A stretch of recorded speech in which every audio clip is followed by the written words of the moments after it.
Alright, so jumping to the next part of, pretty much mastering or trying to master the idea of character design from the ground up, which included gestures, basic block-ins, and now we're going to be covering a little bit of anatomy. So the last lesson we talked about how to use cylinders in perspective to kind of create different poses on top of the gestures or the wireframes that we had from before. And now what we're going to do is take the next step and start analyzing specific muscle groups as anatomy studies. And so I'll go ahead and turn this on. This is the torso area. Now, I think this is a good idea to start with the torso because from the torso you can start designing the rest of the limbs sort of attached to it. So we have different parts. I've color coded them. You're welcome to use your own colors that you want, but this is just to simplify what's happening. So having said that, let's go ahead and let me talk about how to do that. So let's go ahead and go here. Let's turn this one off. So basically, this is where the lesson starts on the introduction to basic anatomy. Now, keep in mind that this isn't going to be super detailed. It's more of a basic, superficial in terms of on the surface anatomy for artists. Now, you're welcome to obviously go more in depth and really break down everything, every little part where all the muscles connect to, where on the bones and stuff. But right now, we'll just sort of do a basic run through. Now, since we did cover the cylinder process, I'm going to start with that as our kind of mannequin, or let's say armature or wireframe. Now, there are some specific landmarks that you have to know about in order to kind of get this going. Now, if we look at the skeleton here, it's a very, it's just a stock photo of a skeleton. You can find whatever anywhere, but you're going to have to look at the collarbone right here, and I'm going to simplify it down to this kind of upside down bow and arrow. The bottom of the rib cage, which is kind of another bow, just a bit more extreme. I'm going to actually make it less extreme, so it's like this. And you could kind of go all the way around and have that if you want. For now, we're just going to get the front view. But what that does is also complete, you don't have to draw this circle, but it sort of makes this egg shape for the rib cage, right? But right now, let's just look at those lines. And then the third part is the iliac crest. So the ilium is the hips, and so we're going to look at specifically this point, that point, and then it makes this bow. Now, there's obviously all these little bumps and crevices and subtleties, but we're going to simplify it down to a more of a stylized look for now, just so that we can understand it. And then we also have to pay attention to this part, because that's where a lot of the muscles will attach, specifically the Latissimus Dorsi from the back, and then the what's it called, the pectorals, as well as the biceps, but that's kind of the arm anatomy. Anyway, so let's take this information and sort of transfer it over to our mannequin. So yeah, let's start with that first bow. Now it's the clavicle, right? So it kind of starts here and ends there. And here's the midpoint in perspective. So it'll look something like this, right? And if you kind of take that midpoint all the way down, that's kind of the sternum, right? Which is this guy here. And if you will, a good way to remember it, it sort of looks like a bow tie, right? Not a bow tie, just a regular tie. And then we have this second bow down here. We're going to put there, and then this third one down there, just like that.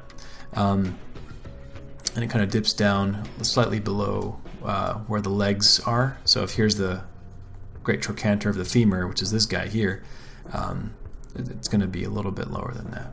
It's over here. And then from there you could start attaching the muscles. Actually, you don't really need that one there. We have the cylinders there for us. And the first one I'm going to start with is called the Serratus Anterior. Serratus meaning sawtooth, and you can sort of see that happening in these. And this is probably a good example right here in the bottom left, bottom right. Now it's connected to the back of the scapula from the backside, and it kind of comes around and touches the rib cage, or attaches to the ribs, right? And it sort of does this nice fanning effect. It like fans out from a center point back here. So I'm going to take that and slap it right onto our rib cage up here. Now I'm imagining that there is an egg here, sort of like that, an egg shape. So you don't always have to draw it there. Let's actually leave it in for now so it makes more sense. But you could sort of imagine the scapula or the shoulder blade back here. It's like that. and the other one's over there somewhere. But yeah, so let's just pick red for the first muscle group. And again, so it starts over here and it fans out this way. It doesn't have to be perfect for now, just kind of an indication is fine. Now there's a very specific number of them, but let's see, there's about, I think, 9. For now, let's just kind of do it loosely, where it's just the fan idea, and then we can get into more details if you really want to jump into the specifics. And you're going to see a really cool effect of this crisscross thing that always happens here in really well drawn anatomical figures. So the next one I'm going to do is the obliques. Now that's these over here. You can see them right here, and then you have them over here as well. They sort of crisscross with the Serratus Anterior, and you can sort of imagine these as bacon strips. Let's go ahead and use light blue for this. Actually, no, we'll use green, because I think that's what I used for my other one. And they pretty much angle and fan out this way, right? And it's like, where do they start? So actually we could put the abdominis rectus here. It starts at about halfway on the rib cage, and it comes all the way down to the bottom of the hip. This is your abs, and we'll kind of get to that in a moment. Anyway, so that's where the obliques start, and they kind of do something like this. Right. And the reason I'm using just brush strokes and painting them in instead of drawing it is because it's like putting down clay, and it's just the right size for the muscles, and it sort of reflects on the other side there. There's also the Latissimus Dorsi, which we'll get to in the end here, but right now the next important part will be the Pectoralis Major. Now that's this right here. Now it has two parts. One part connects to the clavicle up here, and the other part connects to the sternum over here. But they both meet up onto the arm bone, the humerus, which is over here. Let's go ahead and see how it looks. So it's gonna attach over here and then connect up over there. Let's use let's see, what color did I use in the example? Purple. Okay, let's just go ahead and color pick that. And so the clavicular part, so this is the clavicle here, you'll attach it right there. Might be a little bit higher. That makes it's just strands, right? And then the part that connects to the sternum, again, starts over here and fans out towards the sternum. Now it overlaps over the Serratus Anterior, obviously. That's why there's going to be like a shadow here sometimes, where it's cast. Anyway, so then we have the Pectoralis Major connecting like that. Now, I know this is a part of the arm muscles, but the deltoid is going to be included in this one as well. Now, the deltoid is 3 different parts, but we're going to group it all together as sort of like a football. So it starts off over here at the edge of on the end of the clavicle, right? And it kind of wraps around and attaches right here, or approximately there, of the humerus or the arm bone, right? So there's a very specific overlapping of the shoulder muscle over the pectoralis, over the Serratus Anterior, and so on and so forth. And then behind all that, we're going to have the back muscles showing through. Now, if we look at the back muscles over here, the ones that we're going to pay attention to for now is the trapezius, which is this, big diamond shape one up here, because that's going to show the contour of the shoulders behind the neck, and then the Latissimus Dorsi, which is this one right here. It connects to if you imagine the arm bone like this, the Latissimus dorsi, whatever, starts from the back side, and it makes this nice triangle and connects to the arm bone there. Now, what does that look like from the front? You sort of imagine that behind that we have, let's use a deeper blue for that. So it starts off back here on the back side of the Iliac Crest, I believe, and then it goes all the way up, makes a little diamond, and attaches to the humerus. And that's sort of like when you see bodybuilders working out like hardcore and they do their poses, you'll see this part really ballooned out like this because they, you know, do those latissimus or the lat pull downs. So we can actually do that here. And I guess we'll jump into a little bit of the arm anatomy. Actually, let's put the other deltoid there. And so the biceps are the arm muscles, and they actually connect to the back of the scapula. So it starts off over here, comes all the way down, and overlaps. Actually, let's use blue for that. It connects to the scapula, overlaps everything we just drew. Or it's underneath the deltoid in the Pectoralis Major. By the way, I could be wrong on some of these. It's been a while since I studied this, but this is the gist of it. And then, yeah, that's kind of the Biceps Brachii. Now, the biceps have two heads. They're kind of split up into two. You can kind of paint part of it a different shade or something. Those actually connect to the forearm bone over here. I believe the radius, but we'll get to that when we start focusing more on arms. So again, from behind the scapula, or yeah, back from the scapula, all the way through, about right there. Is it scapula or the clavicle? It's. I'll check it later. Correct me if I've missed that one. Then we have the lats kind of showing through there a little bit, and then we have the triceps actually on the other side down here, behind the lats. So the triceps actually connect to the elbow. You kind of see them like that. Anyway, we'll get more into that later. The next step is to kind of draw on top of this and specify the specific, you know, the contours of what's going on, and sort of like what's going on here, right? Everything is separated with line. That's what we're going to do here, and this is part of your exercise for your assignment to kind of understand what's happening.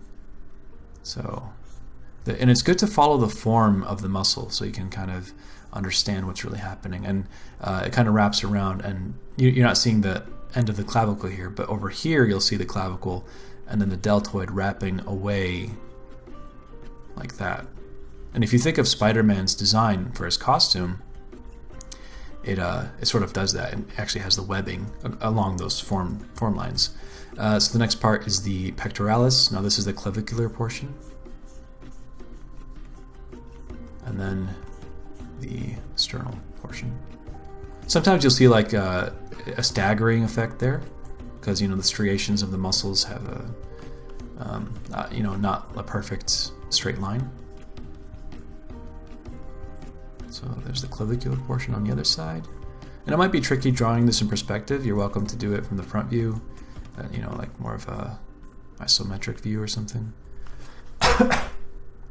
And then we have the Serratus Anterior. Now I kind of didn't bother to do the proper arrangement of this, but let's kind of see what that would look like. So you have the obliques. I'd like to start with the first oblique there, and then you have the Serratus Anterior, which kind of cuts in like that, right? And then you sort of, it's like braiding, right? You have one overlapping over the other, and we'll correct it in a moment in terms of the color. But the important thing is to make sure the line here is you know, somewhat believable in terms of where it would be. So these nice bacon strips. I think there's 4 that are visible. Well, actually, barely any of these are really visible on a regular person unless they're really, really jacked and they're kind of bodybuilders. But then these, I believe, meet up with the Latissimus Dorsi area in the back. So we'll just kind of leave those bacon strips like alone. Yeah, let's just fix that up for a minute. And then here's the lats. Tricep. Bicep. And then, you know, the form line is sort of something like that.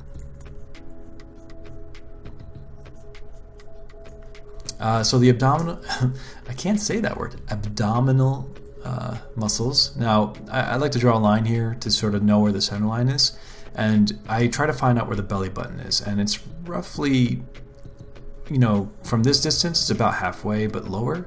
So if this is halfway, I'd like to go a little bit lower than that. And then if you just subdivide this top part into two parts, actually I think it's three, there's like this weird part up here, but regarding the six-pack abs, you know, that's where they would be. I think I made it too narrow, like it should probably be way out here, but whatever.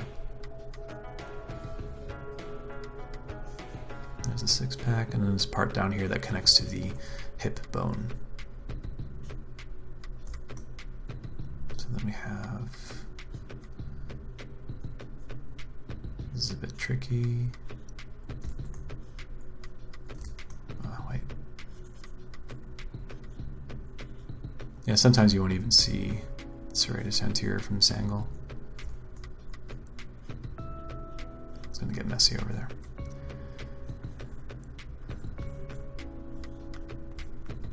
Right. And the last muscle I want to talk about is the trapezius. And remember, we talked about it over here. It's this diamond shape, and it's going to show up back here. Now, if you imagine the spine or the vertebrae here, it's going to be behind that. So let's use blue,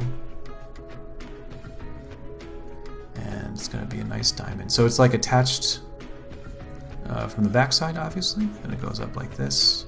Makes a nice diamond.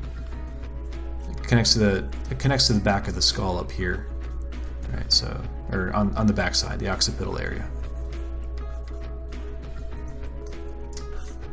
Oops. Didn't realize it was on the same layer. And then we have another part that I wanted to cover. So if you look at the center point over here of the sternum, which is right there, that's where your neck muscles, the sternocleidomastoid, start. Now if you imagine that if this is the head and here are the ears, actually let's go ahead and sketch a head real quick.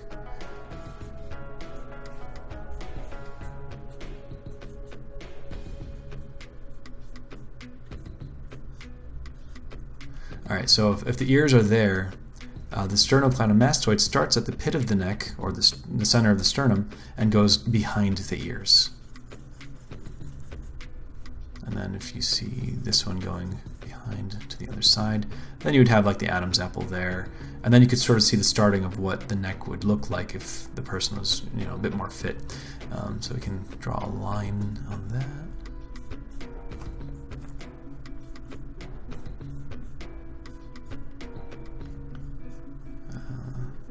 Oh, and the trapezius actually kind of fits snugly right into there,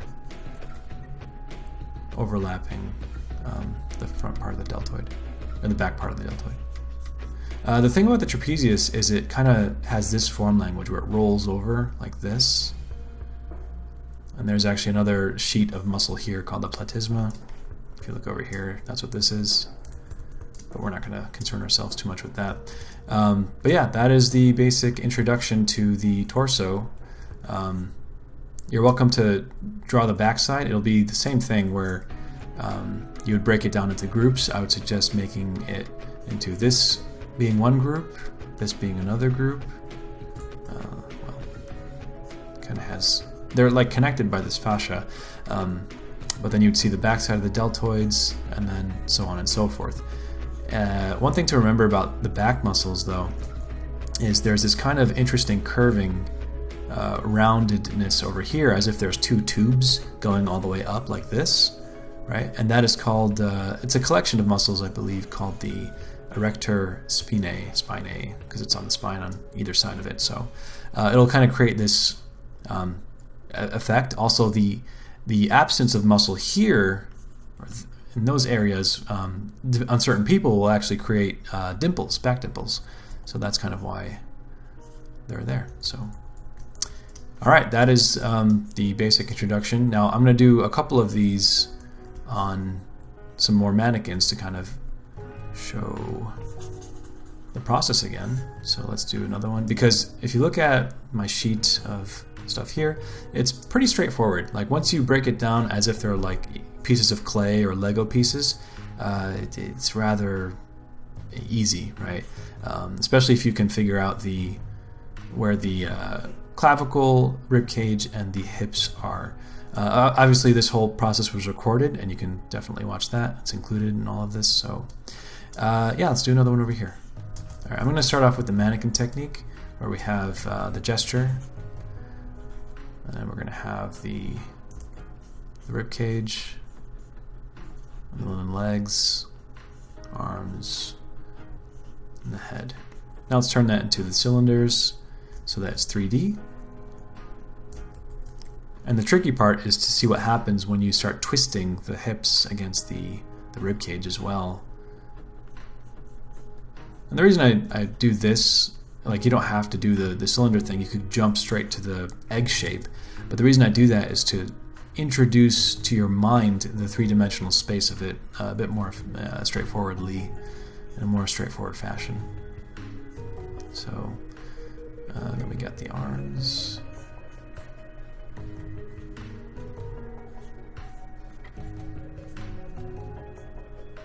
Yeah, you don't have to draw the other arms or the other cylinders because we're not going to be drawing those. Okay.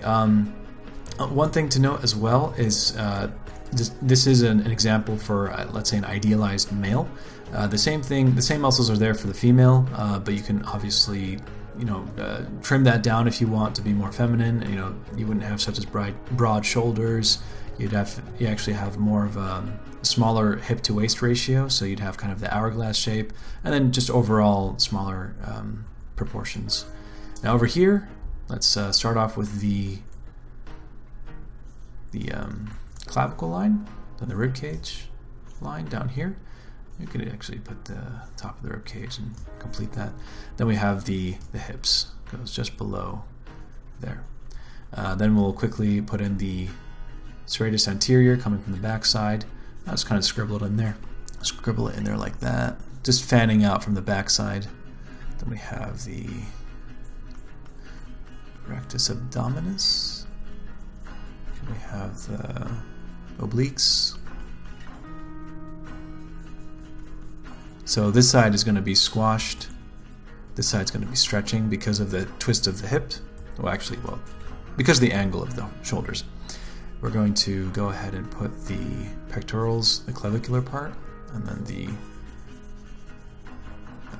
sternal region. Overlaps over all of that. We're going to put the trapezius back here, and then the deltoids on top of those. Let's get the biceps in there for now. And behind all that, you could actually start with the Latissimus Dorsi back here if you want. Doesn't really matter. And that's a good start. So then I can go in there and say, well, this is the deltoid, this is the pectorals, deltoid, bicep. It's like a cross section of the bicep. Oh, I forgot the Sternocleidomastoid, but we'll just draw them in there like that. The headless anatomy body. Now we have the obliques.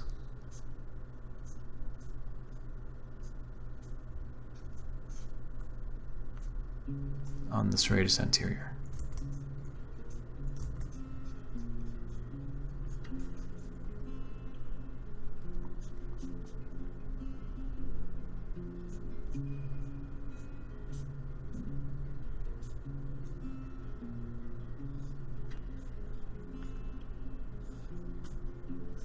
Center line, belly button,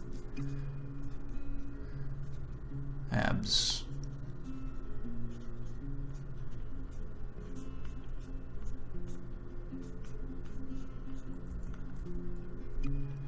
Wait a second. We did too many. Yeah, this should be more like that. Belly button. That extra region up there. Because if you look at this, there's like this, here's the six-pack abs, but then there's this part up here that connects to where it connects to the sternum and ribcage area.